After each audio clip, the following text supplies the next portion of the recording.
calling all green-fingered gurus and plant killers alike. We got you covered every month with gardening inspiration, hands-on practical advice and fun projects to do. From the latest in plant fashion, growing your own, whether to prune or not to prune, from cover to cover, The Gardener and Detainee magazines have got your back. Get your copy now or subscribe online at thegardener.co.za.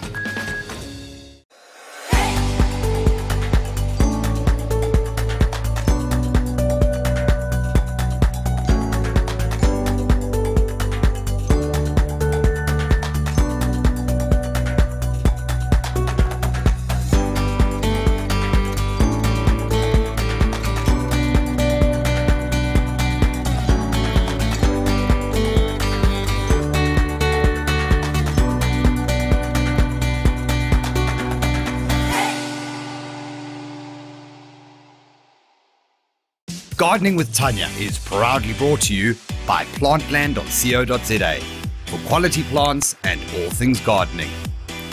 Gardena, realize your gardening dreams. And TanyaVisser.com for all your gardening goodies and supplies. Hello, you beautiful people. It is so good to be with you. It feels like forever since we did a live, and it was only just a month ago. I don't even remember, what did we do it on? Look at the crew, they're looking at me with blank faces as well. That's interesting. So, what did we do it on? Trailing veg, I think. Anyway, oh, look what happens. Guys, summer is here in full swing. We've started traveling again, which is really interesting because I have soon realized that I am what I call travel unfit. And I know that sounds weird, but when you live in KwaZulu-Natal and you've got to be in Joburg at your first meeting at 9 o'clock, that means you've got to catch the 6 o'clock flight, which means that you need to be up at home at 3:30. To leave home 4:45, 3:30, 4:30, yeah, time for coffee, say hello to the kids, you know, whatever. 4:45 to get to the airport by, depending on what speed I'm driving, 5:45, 5:45 to catch 6 o'clock flight. See what I'm saying? And then you kind of finish your day, and the first time Tess and I did it, I think by 5 o'clock that afternoon, I was like comatose. I was dribbling. We were really tired. We were like all talked out. And we soon realized that we're really not used to doing these early mornings. But in saying that, for those of you that we visited and touched base with at the Keith Kirsten's garden party, to visiting some of our clients, to walking through garden centers like Lifestyle, Plantland, it's just been amazing. It's been lovely to get out and reconnect. We also were down at the Bedford Open Gardens, 5 days of traveling. Needless to say, I was a bit shattered but completely inspired by what we saw. And folks, there are so many open gardens on at the moment. I'm so proud of the open garden community, and if you know a friend who's got an open garden, then make sure that they go back and watch this part that I'm about to tell you now. That all of those communities who have buckled down against all adversity, against droughts, against rain, against organizations that haven't been functioning for 2 years, to get themselves together and to make it happen. Guys, I am so proud of you. Underberg Open Gardens was just this last week. There's Midlands Open Gardens that's on right for the next few months. Elgin is open. There was Hookville last weekend. So please do go have a look at opengardens.co.za, and you are going to find an open garden to go and visit in your area. I find them so incredibly rewarding. Not only rewarding, but uplifting, because you find people in far-flung towns where there isn't a big garden centre on the corner, you know, that they can just pop down to. They make do with what they got. They improvise, a boermakaplan, they say. They share in inspiration and knowledge, and in plants, of course. But they get together and they get it done. You learn about new plants, you see great ideas, and you meet amazing people. In fact, when we were in Bedford, and I'm going to tell you the story, you'll think I'm completely mad, but when we're in Bedford, of course we're in the Karu now. And like when I arrive in the Karu, I want Karu lamb. I want a lamb choppy. So the first thing we do, Peter Runkle and Paul from Mayford Seeds was with us, is that what do? Find the butchery. Straight to the local butchery and like, okay, do you have lamb chops? If they'd said no, I would have climbed over that counter and murdered somebody. Anyway, they had lamb chops. So we decided, ons gaan nou braai. Yeah, of course there were restaurants and stuff to go out to, but when you're with mates, what do? You braai and you gesels.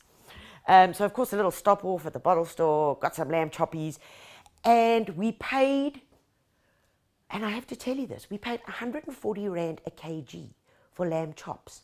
I was like, do you have a vacuum packer? Yes, they do. Right. Vacuum pack 6 times 6 lamb choppies. We wrapped them in newspaper. We put them in our suitcase and we brought them on hand luggage back to KwaZulu-Natal.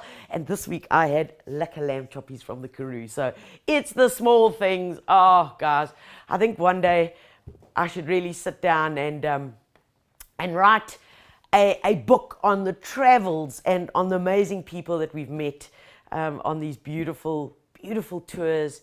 Adventures called Open Gardens. So lamb shank, Lavelle says lamb shank. Yes, they had that too. And I also bought lamb neck, because you can't make a potjie without using lamb neck. Okay, guys, let's see who's here this morning. But before I get too carried away and other things, thank you very much for joining me in this next hour. We're going to be talking about shrubs for small gardens. It's a big topic. There's loads to share with you.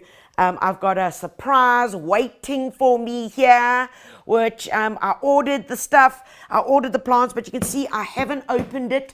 So guys, this is like real live TV, because I know I ordered a few things, but you know when you get a bit carried away and you click, click, click, click. So I'm very surprised to see what I did order that's in the box. I do know that I ordered an amazing rose, which is going to go into my brother's rose garden. But anyway. Good idea about a book. Thanks, Racine. Yes, I'm going to work on that one. Okay, let's see who's here this morning. Good morning. Tanya Visser, I've been craving lamb chops. Guess what I'm having for dinner? Let me tell you. Prepare lamb chops very quickly. Take them out at least an hour. They've got to be defrosted in a low bowl. Tanya, I hope you're listening. Lamb, rosemary. You've got to like really give it a good workout. On top of it, squash it into it. A little bit of salt, a little bit of pepper, and the secret ingredient is a little bit of balsamic vinegar and a little bit of olive oil. Caramba. Oh, I feel like a lamb chop now. Crispy, fat. I know it's a problem. I know, but anyway. My doctor tells me all the time. Right, Robin, good morning. Hello from Glenwood, Cape Town. Can't wait for some tips for my small garden. Fee, good morning. Maureen Francis, good morning. It would be a bestseller. Thank you. Thea, good morning from Glen Vista, Joburg. Jenny McNabb, hello. Hello, Cape Town. Gee, you've had weird weather in Cape Town. It's like your summer. I don't even know if your spring's arrived yet. No, your spring hasn't even arrived, because you're still having quite overcast, miserable weather. Then you'll have one gorgeous sunny day. Then the wind will blow for another 2. And then there's a bit more rain and drizzle. Joburg has been exceptionally hot. Like they jumped from spring into summer in one leap, one day. KZN has been very up and down. We've had lots of cloud cover, lots of rain. Tracy. Tracy's over here. I lost you. Good morning, Tracy from Alberton. Prakash, good morning. Paige Williams is here from the South Coast. Cindy May, good morning on YouTube. Let's go see who else is here. Sibasisu, good morning from Eswatini. Marge Mitchell, I've missed your live program. I know, I've missed it too. We kind of like came here to the set this morning and I was like, what's going on, guys? Okay. Viz Governor, good morning from a lovely Durban. Zexter. Now, that's an interesting name. Zexter. I hope I'm saying it properly.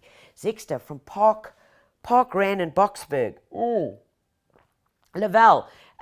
Phew, I thought it was me who has missed you all your lives. No, it wasn't. It wasn't. It was my bad.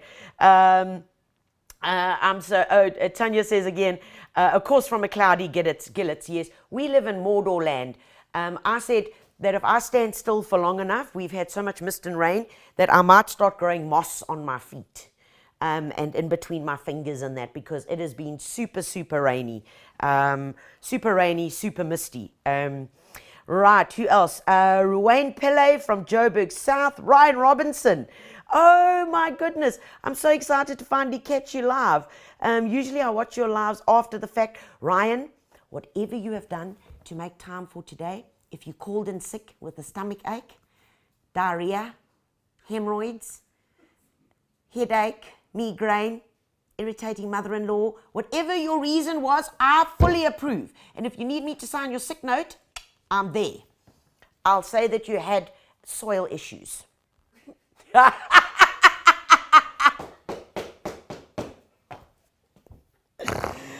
Oh, I'm terrible. Right.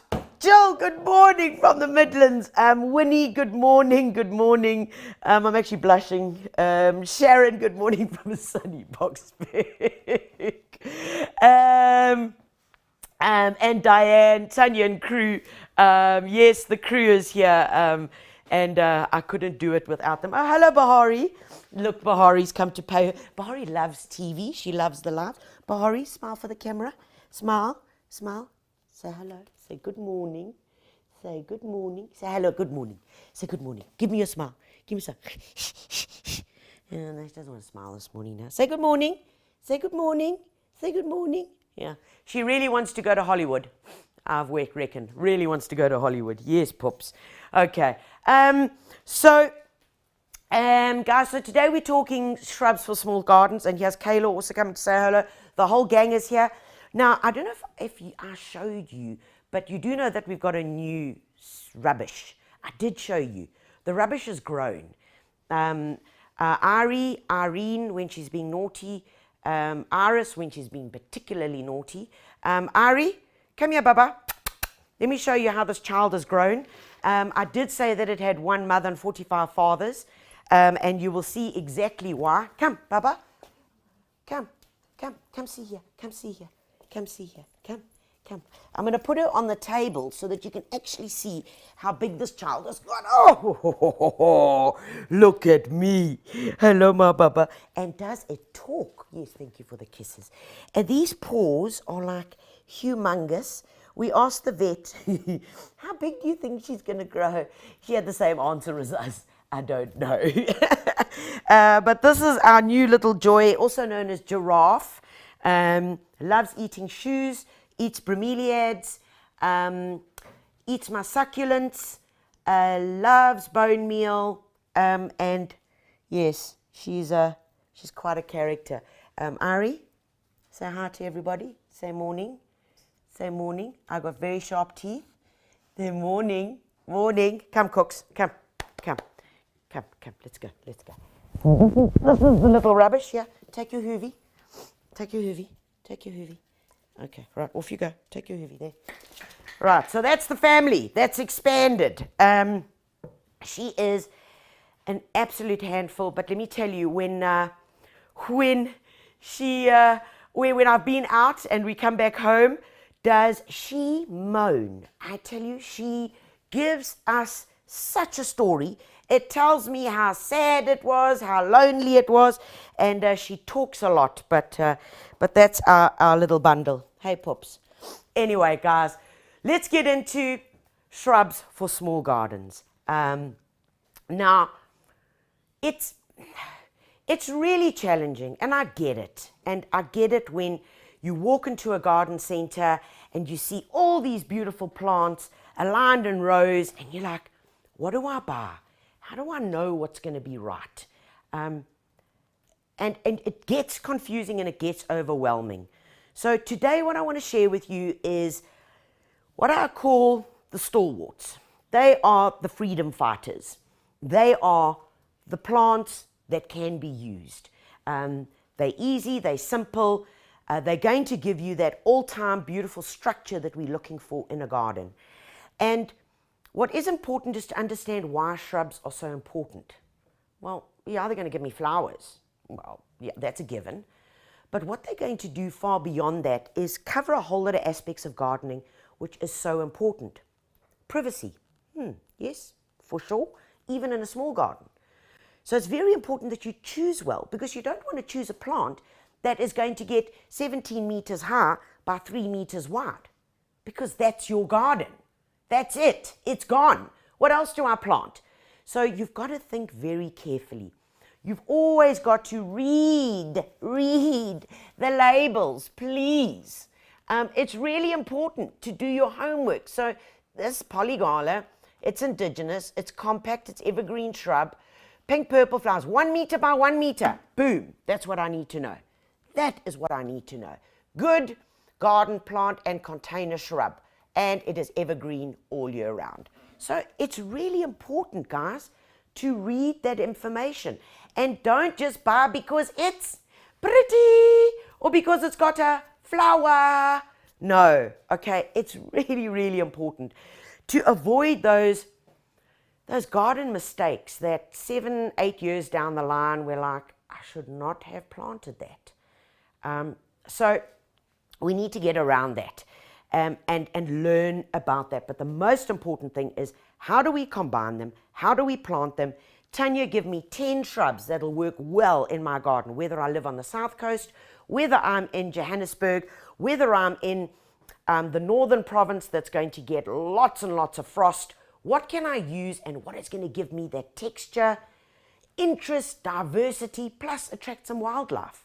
We got a lot of boxes to tick as gardeners.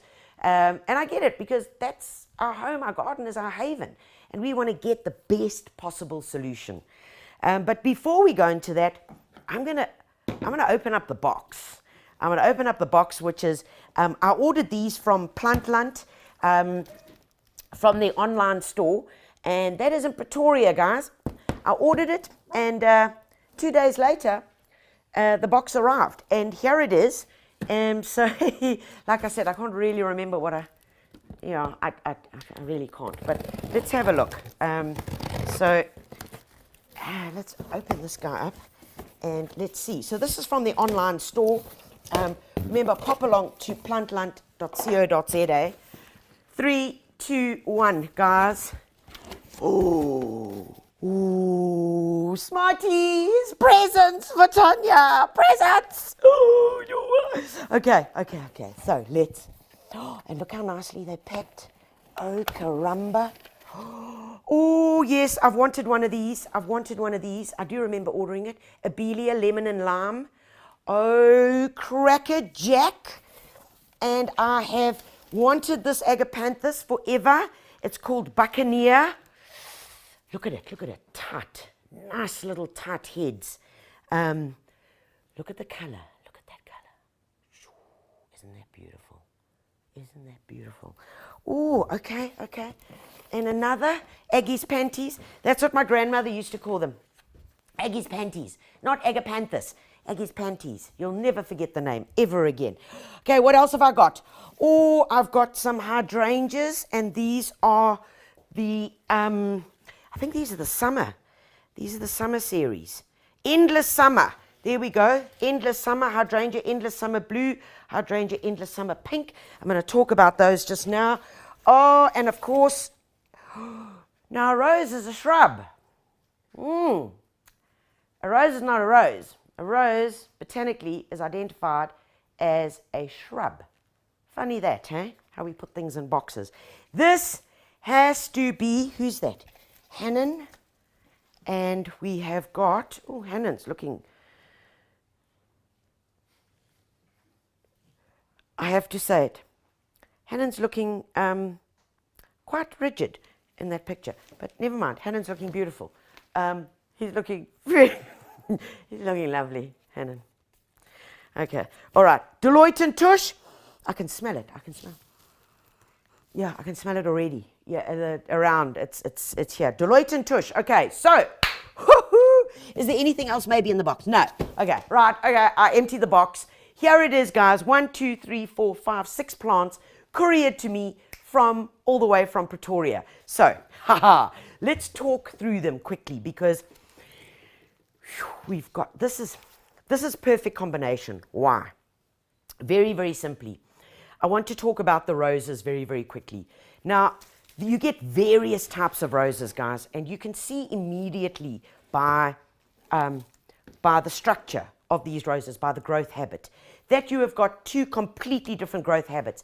And this is going to determine where you're going to plant them. For small gardens, you want to look at roses like this, which are known as a family. If you go into your local garden center, you want to look for something called colorscape roses. Now, colorscape roses are some of the new hybrids that have emerged out of good crossbreeding. That's not genetic modification, please. When we talk hybridizing, it's not GMO. Guys, it's very important that you understand that. Hybridization is when you take the pollen from one plant, you mix it with the pollen from the other, you take the seeds, you then cultivate those seeds and the crosses, and maybe in 8, 9, 10 years' time, after they've selected the best plants out of that group, out of those maybe 30 seeds that germinated, the best one, they then cross that with another best one. And so you control the genetic pool, and you eventually arrive at a plant that is desired. So this is exactly where we're looking at Deloitte and Touche, and I'm just giving it a bit of deadhead here with a good sharp pair of secateurs. Now, Deloitte and Touche Colorscape Rose. Where do we use this? In a small garden, guys, it is brilliant. I have seen garden beds where only Deloitte and Touche was used. I will never forget, there was a garden I visited in Westville, KwaZulu-Natal, and just above, the garden was quite steep, and there was a bank. And at the top of the bank was planted just Deloitte and Touche. It gets these long, beautiful plumes of flowers. It's soft, it's gentle, it's insane. And what happens is, when these petals fall off, like that, it's no need to actually deadhead them. You can, but the Colorscape roses are grown to almost self-deadhead. They're incredibly disease resistant. They're beautiful in containers. And as a garden plant, as a small garden plant, why? Because if we have a look at a small garden plant, it'll tell you, here, yes, look, great for containers. That makes sense to me, because it's not going to get more than 50 centimeters in height, okay, and it will get about 60 to 70 wide, so high and round. Let's talk quickly about the Hannon Rose. Now, the Hannon Rose, can you see immediately? Very different habit. More upright. This is more your single-stemmed picking rose when you want to say sorry to your loved one. Okay. And it smells quite nice too. So this would be one of our, what we call our hybrid teas, which is typically known with a single stem, see, single stem, and a rose on top, a flower on top. So this would be more for cutting. But in saying that, as a shrub in your garden in the background, because this rose is going to get 1.5 to 2 meters in height, so it's going to give you the height structure that we need very much, especially in a small bed. Okay, so that's what we're looking for. What is going to give us that height up there, so that we can then still have that cascading crescendo. And I want to just step across to here for a minute, because when we're looking at small gardens, this is ideally the structure that we're looking for. So if we're wanting something tall, okay, let's pretend that this is the boundary wall. Not very good at doing those things, but let's pretend that's the boundary wall. We want something tall. We're wanting something then that has a change in texture. Okay, so we're looking at it at this profile. Here's the home. Okay, maybe not like that, like that. Okay. Then we're looking for a change in texture, maybe something like that. And then we're looking for something like that. So you see, we want that. That's the crescendo that we're looking for. In between it, we could do that, which is a topiary to get some height. But that is the crescendo that we're looking for. Do you see that arc? So from lower, change in texture, something spiky, something that's a bit more loose, okay, and then something tall. That's what we want to do, because what are we doing? We're playing with shape here, we're playing with shape, we're playing with textures. So this leaf could be a very small leaf. This is a broad strap-like leaf.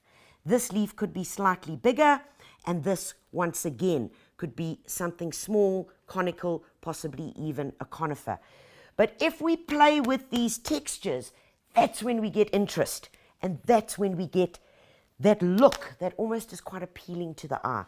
So remember this when I'm talking about the plants that I'm going to be touching on right now. Okay, so if we had a look at that plant, that second plant that I spoke about, rounded, slightly different texture, well, hydrangeas would fit in there perfectly.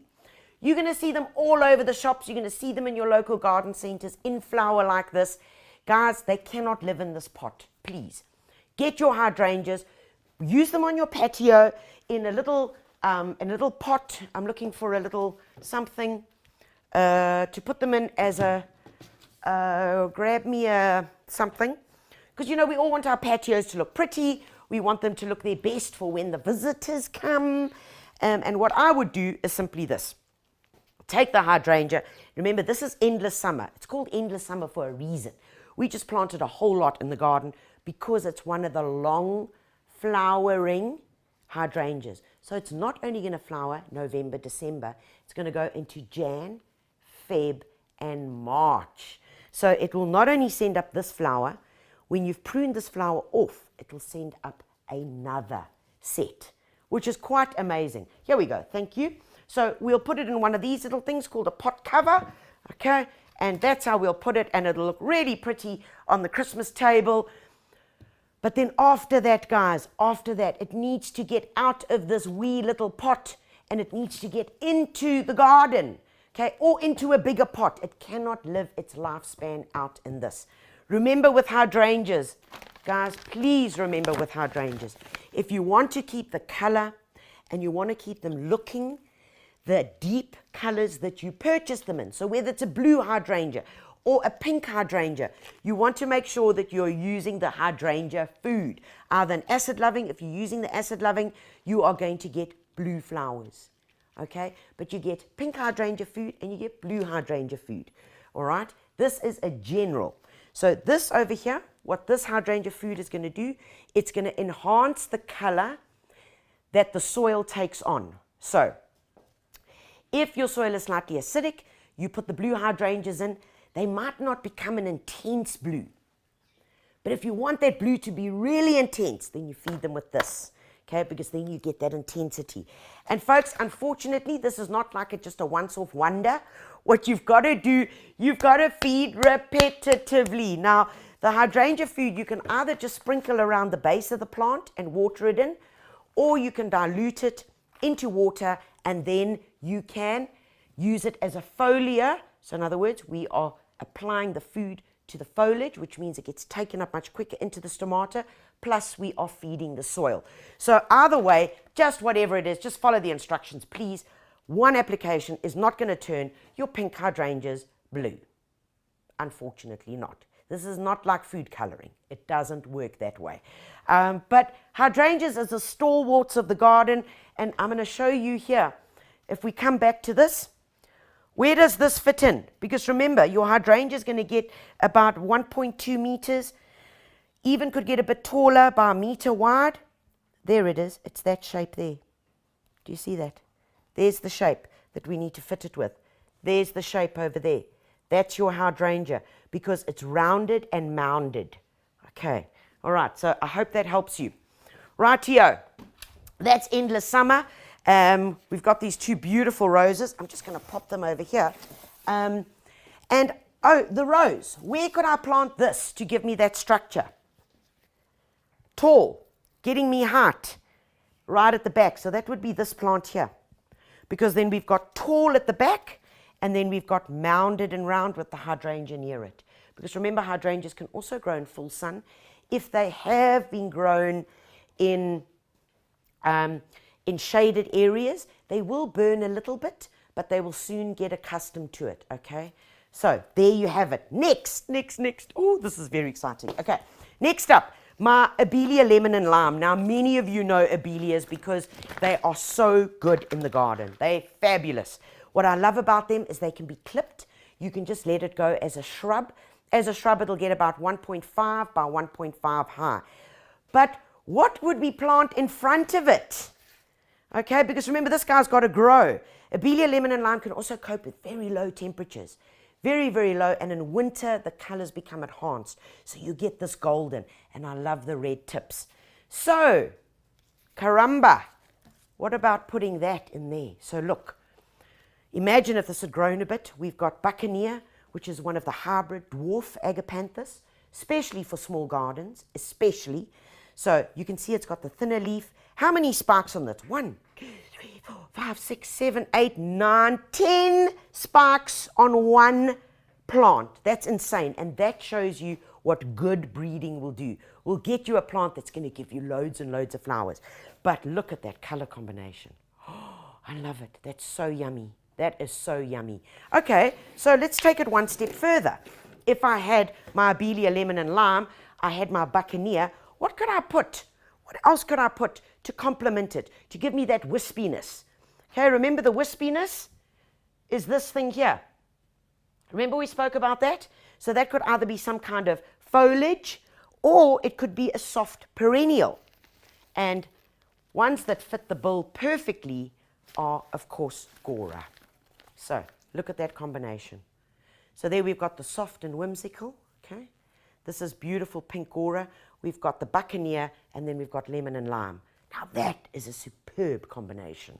Superb. And the fact is, all of these are longevity plants. So they're going to go on. Your shrubs, remember, are your permanent plants in the garden.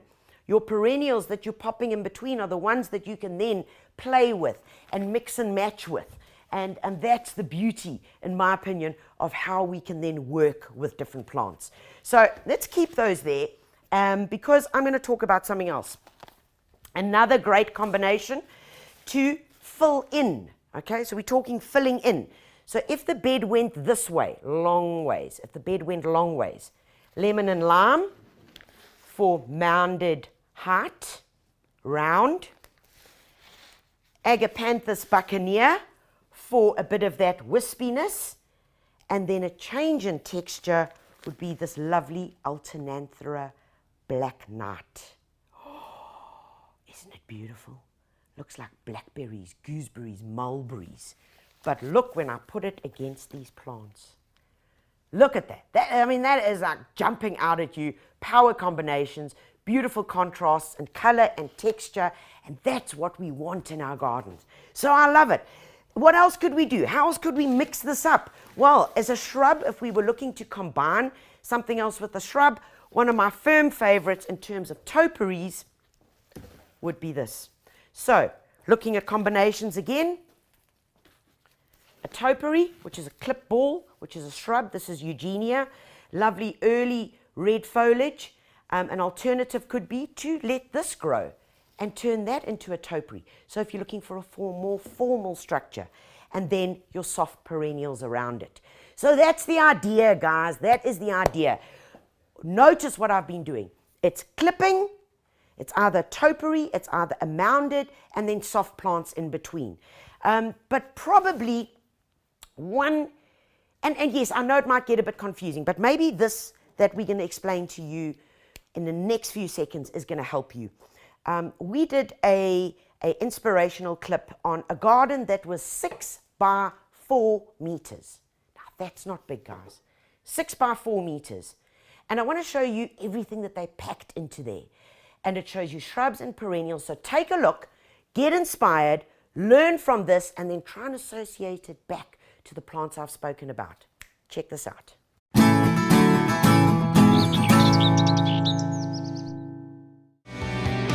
Small spaces can so be enhanced by the simple use of colours, textures, height, and of course, great plant material. When we look at an area that's 6 meters by 4 meters, we often get very stressed, thinking, I have no idea what I'm going to do, and I certainly don't have enough space to have a beautiful garden. But this garden is a pure example of how all of those elements previously mentioned can be included in a garden. The pod in this garden is magnificent, and I just want to sit in it all day and just peep out through the ferns, the maidenhair ferns, the peace in the home. And what it does is it really allows you that escape. It's like you're in the garden, but you're hiding. Amazingly engineered by pieces of plywood that have been cut, a couple of 100 pieces in here, and then simply used together to create the sphere. And the sphere makes you think of something that's completely out of shape to anything normal in your garden. You never find this. It takes me on a journey, maybe to outer space, but that is the joy of gardening, that you can simply create anything. There are no rules, and of course if there are, well, you're allowed to bend them. Right at the end is, of course, the beautiful water feature. I love the use of the gabions, where the water just drizzles through them. And in time, that is going to create its own little ecosystem. To lead you down to the water feature, long rectangular stepping stones. I like the use of these. They're better than square, and they kind of mix up the shape a bit. The next thing, the height. And height is a critical area because most of us live with walls around us. But how do we deal with those walls? They can be hot and glary. By putting in small trees, which in fact extra large topiaries in this case, which are the eugenias or the syzygium, have been used beautifully all the way down the one side, with a blue painted wall just softens everything. And of course, to balance those beautiful topiaries on the right hand side, down your left hand side, using the same balance and structure in threes, is a set of the same pots planted up with lovely daisies. Yep, it's a plant that everybody sees, and generally we plonk them out into the garden. But look how beautifully they work, just all white, all the same, just that simple repetition. Those are the things that make this garden really stand out.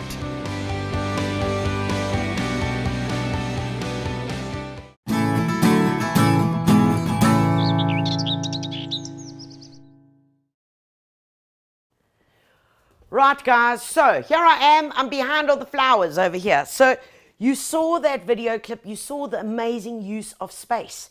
And also probably what blew me away in that garden was the fact that something so simple was used, which was painting the wall. And to show you a great example of that, I've got a combination of plants here, which is following the same principle. So whether your principle is that crescendo in a garden, remember? We spoke about that line like that, or if you're doing it in a long bed, it's the same thing. You want to work with those colors and textures. So in this bed, I've added just a few more plants. In here, I've added a little dwarf indigenous polygala, which is also known as the blowcuppy. Lovely little flowers. Look at it. Look at it. Also known sometimes as the pea flower. Do you see? Look at that. So that is spectacular. Rounded, very compact, meter by meter. In front of it, something soft, lemon and lime. The back, we've got the star of the show, which is going to give us that height that we're wanting.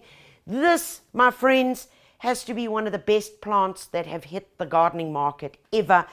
They come in 4 different colors. This is one of the apricots. It's called Salvia salmia.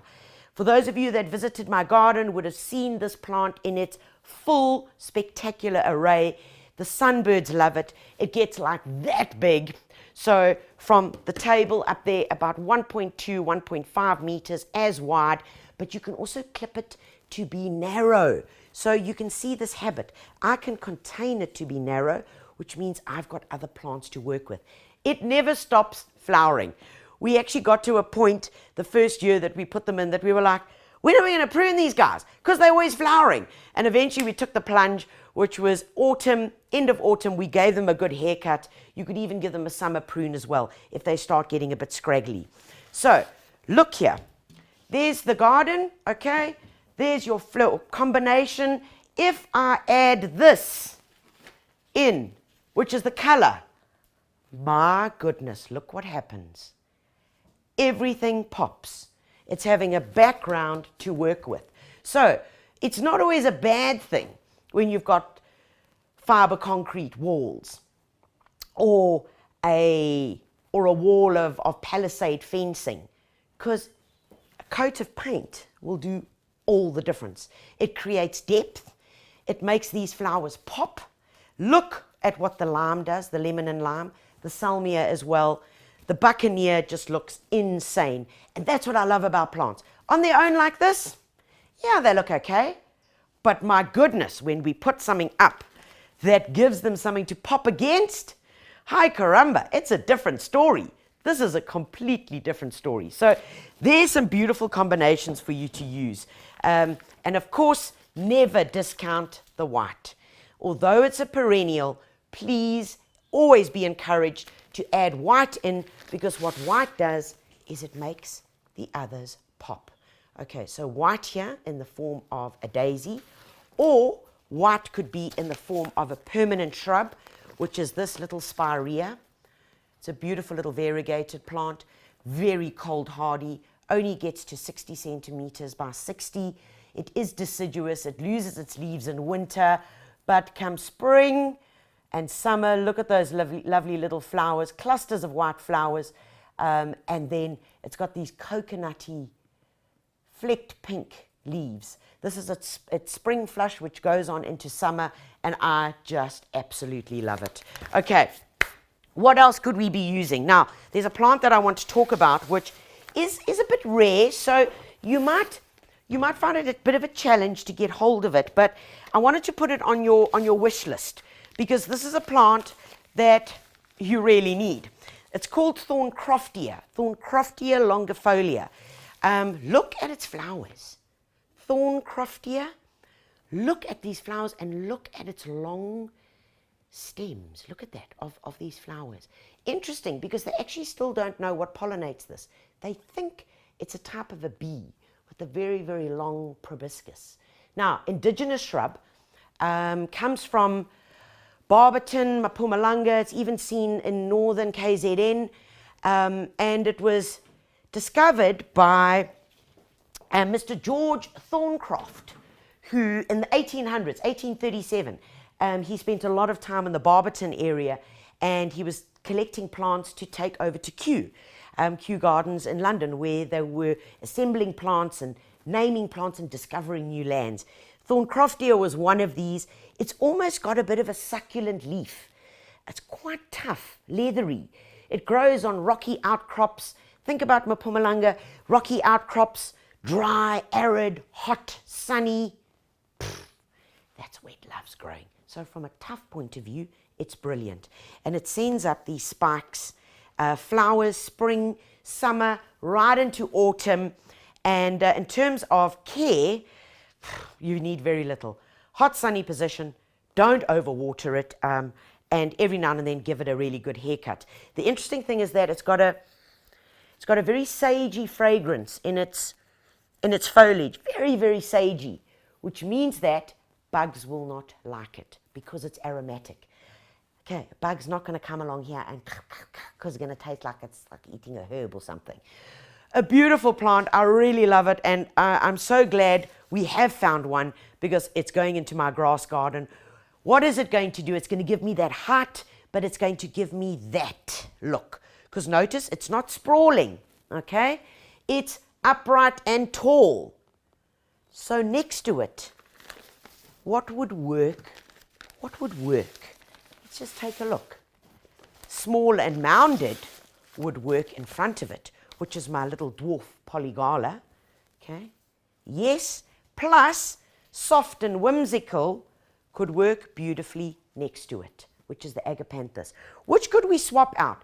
What could we swap out for the agapanthus? Well, there are many, many options, because remember, your shrubs are your kingpins, your trees are your major structure, and then we're starting to work and play with colors, shapes, and textures. Here we have a little angelonia that would work beautifully with the shrub, and likewise with this as well. So we've got these combinations that we can work around, which for me works. Okay, other shrubs that must never be overlooked. And guys, when you buy this plant in your local garden center, and this is one I want to particularly talk about, it's called Tacoma. It's called the honeysuckle plant. In a bag like this, you think, oh, you're such a wee little plant. You're going to look so cute in my garden. This plant gets to 3 meters. 3 meters. 3 meters by a meter wide. So give it that space. That plant is that back plant, is this plant. Take a look here. Is that plant. It's going to give you that height unless you put it there and you put something even taller behind it. Okay, very important to remember that. The sunbirds love this plant. They absolutely love it. And what I also do like about this plant is that you can clip it. You can clip it and maintain it and keep it nice and compact. Okay, so that is Techumeria, a great plant to use as well. One of the shrubs that I do love, which give you so much variety, and this is a dwarf. Don't ever forget the good old-fashioned plants. This is an azalea, guys, and you know, you can even buy an azalea as a little mini pot plant. I mean, come on. You've all seen the big white azalea, which are large shrubs, large mounded shrubs, okay? And then you go down to the dwarf varieties. This is Claude Goyer. This is a double red. Claude Goyer is beautiful. Sun, semi-shade, mounded, rounded. So yes, you would need to put something tall behind it. That could even be a topiary. I've been told I need to view the queue because there are some questions, and I've been talking about what you can put that's tall behind it. And I want you never to overlook this plant, please. Nandina domestica. There are many different varieties of Nandina, but look for that, Nandina domestica, okay? What it's going to do is these get beautiful red-tipped foliage. They're tall, they're narrow, they're upright growers. So that is going to give you the height. Perfect as a shrub for a small garden. They are just simply amazing, especially for narrow walkways. You want to put something along here by the house just to break it? Plant Nandina along here because it's tall and it's narrow, okay? So it's not going to take up all the space. Guys, let me just go to the queue and see if I can answer some of your questions. Oh, and my computer's logged me out. Caramba. I can't tell you my password. Let's go and have a look here. Right. Gabby says, our flower beds are very narrow, 50 to 60. Will the different heights still work, or should we rather stick to different heights next to each other? That's a very good question, Gabby. What I would do is, let's go back to the drawing board. Remember, this example was that way, the wall being here, and this being grass. You would then do it lengthways.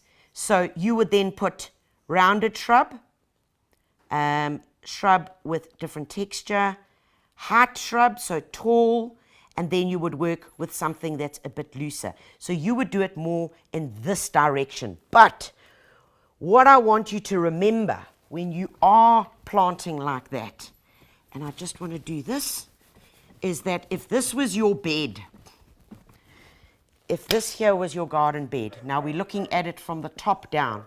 If this was your garden bed and this is your 50 to 60, okay, it's not wide at all. What I would do is I would plant your main plant here as close to the back as possible. So remember, we're going out this way. So your main plant at the back, then your agapanthus, your softer flowing ones would be in the front, okay, right? They could even go right to the back. Then you would put something small here, which could be that beautiful alternanthera that we spoke about. But absolutely, so in other words, taking it this way, you're just going to spread it out long ways. Same principle.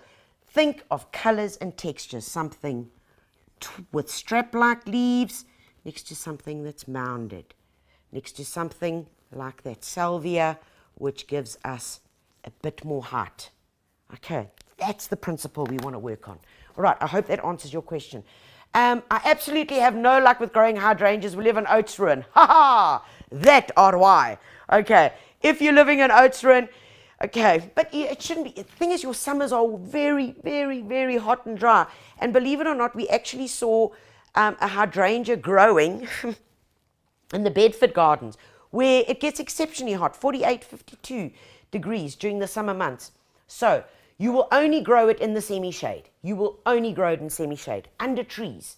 Remember, under trees, there's a lot of competition because of the roots of the trees, sucking out all the nutrition.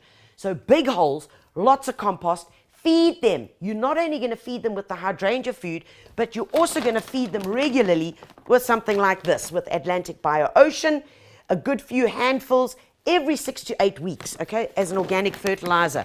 Guys, important, it's really important to feed under trees because there's constant competition.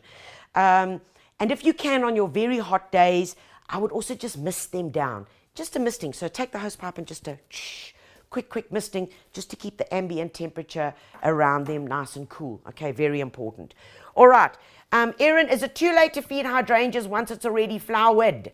Okay, but your hydrangea shouldn't have flowered. I'm going to say no, because all you're going to be doing is changing the pH of the soil, which will only stand you in good stead for the following season.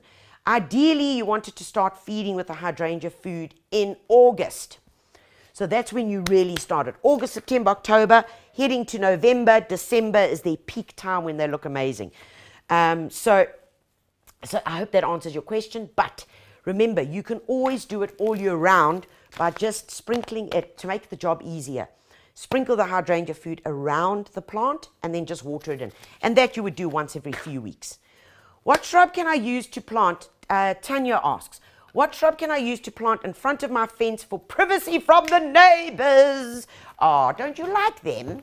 Okay, Tanya, I'm going to give you some very, very good options, and we are going to go over here. Now, number one, Techumeria, we've spoken about it. Grows really nice and quickly. You get it in different colors as well. This is the apricot. You get a vibrant scarlet, and you get a lovely yellow.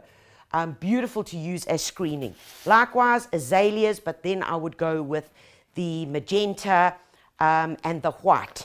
Another very, very good option, and I've got to find it, it's tucked behind here, is our lovely indigenous plumbago. Okay, lovely indigenous plumbago. Now, this as well will get to 2 meters in height, flowers right through the summer, and a beautiful flush in winter. The sunbirds also really like it. So there's some options for you, but just as a heads up, we're doing a show on hedges and screening in, what is the date? In 2 weeks' time. We're doing a show just on hedging and screening. So I would recommend that, Tanya, you do keep an eye out for that show, because that's going to give you far more detailed information. But we come down to care and maintenance. How do we look after these guys? What do we do? Now, yes, a secateurs can do the job when we are pruning them, all right? So if we're deadheading, or if we simply want to reduce the size, because shrubs that have been in the garden for maybe 4, 5, 6, 7, 8 years, you've just moved into the garden, you've got these big tall shrubs, bare, naked underneath. That's because they haven't been looked after, they haven't had any rejuvenative pruning. How do we do that? Okay, one thing, and we do that when plants have their best rate of recovery, which is during the summer months, which is now. Okay, so there are various ways that we can do it. Secateurs one. The other way we can control it is with a good pair of hedging shears. Now, this is the 2-in-1 energy cut, guys, from Gardena, but I want to show you how life has changed.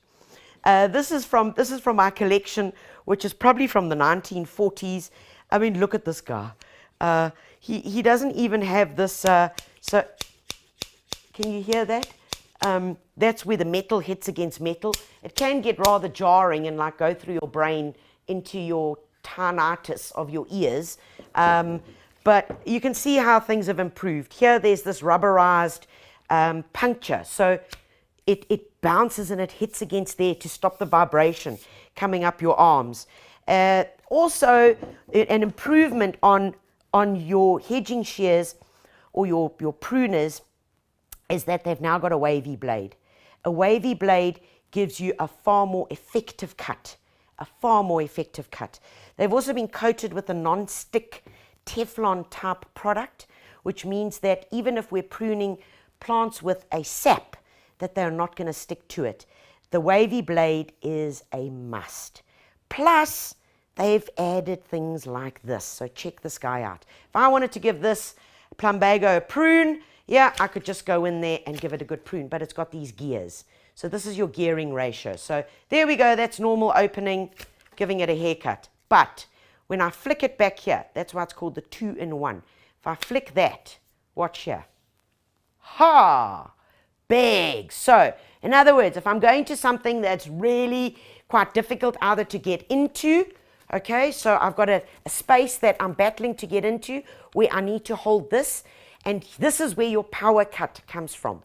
Do you see? This is the guy that's moving. So I can simply put it along there, okay, back, and there we get the power cut. So you're getting so much more leverage. Guys, as with all your Gardena products, whether it be a secateurs, whether it be your 2-in-1 energy cut, they come with their 25-year warranty. And remember, parts are available.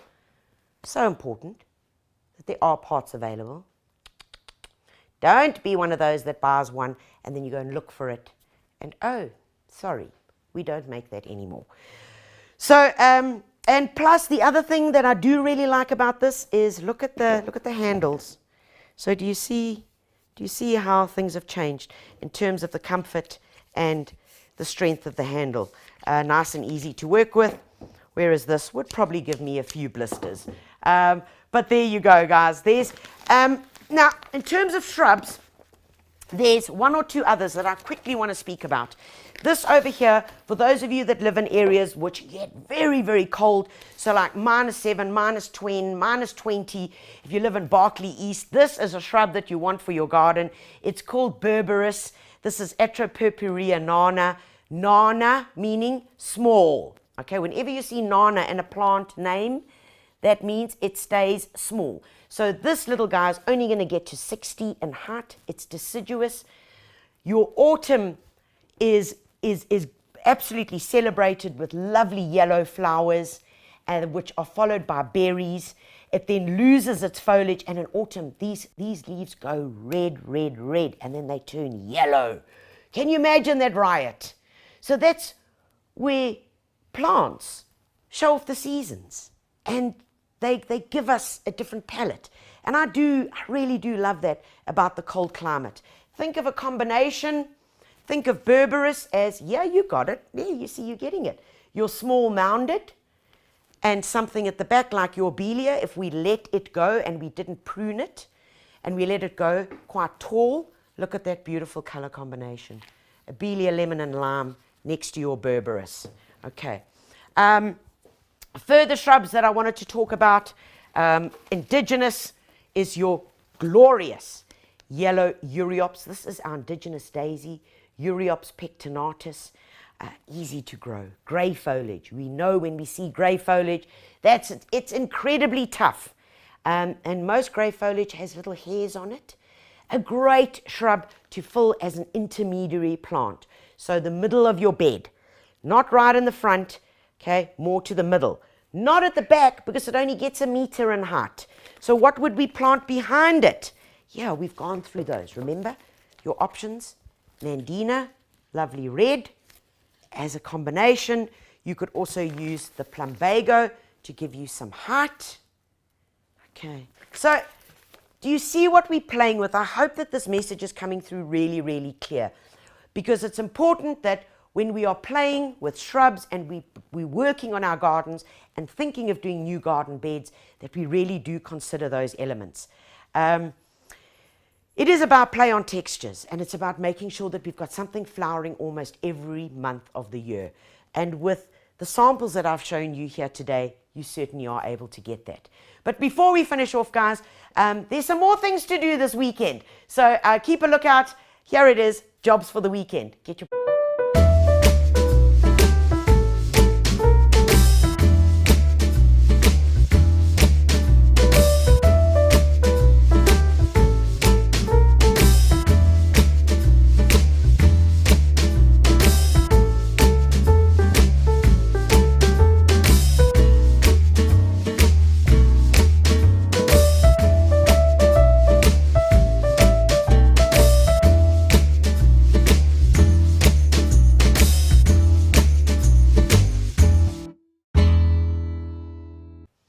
Well, there you go, guys. Those are your jobs for the weekend, and there's lots of pruning involved there. Remember, when things have finished flowering, you either want to deadhead, okay, deadheading.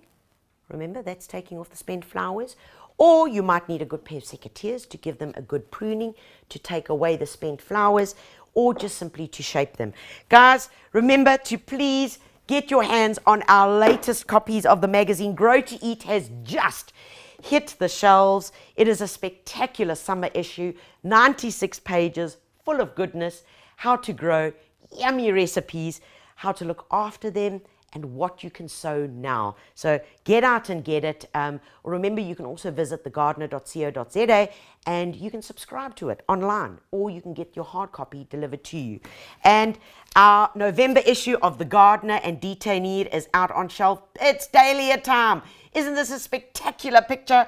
Beautiful, yummy, gorgeous dahlias that have gone out of fashion, come back into fashion. Hallelujah, because my garden has been planted full of them. What are you telling me? And the bra.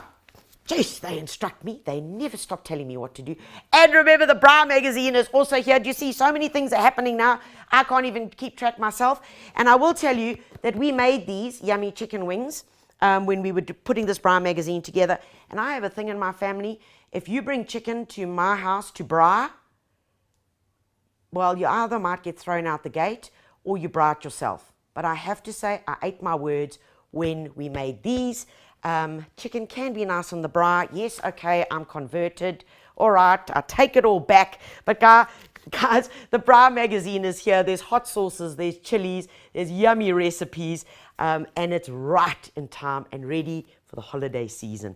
Please go out there, get inspired, because that's what we do.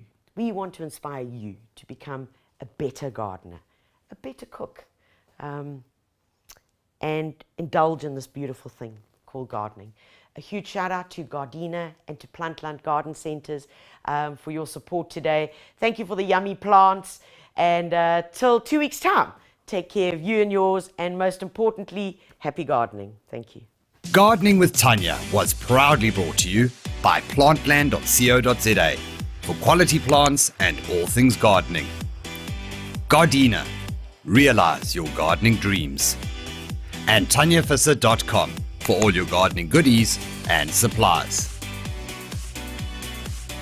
All plants kindly supplied by Blackwoods, the home of gardening. Calling all green-fingered gurus and plant killers alike.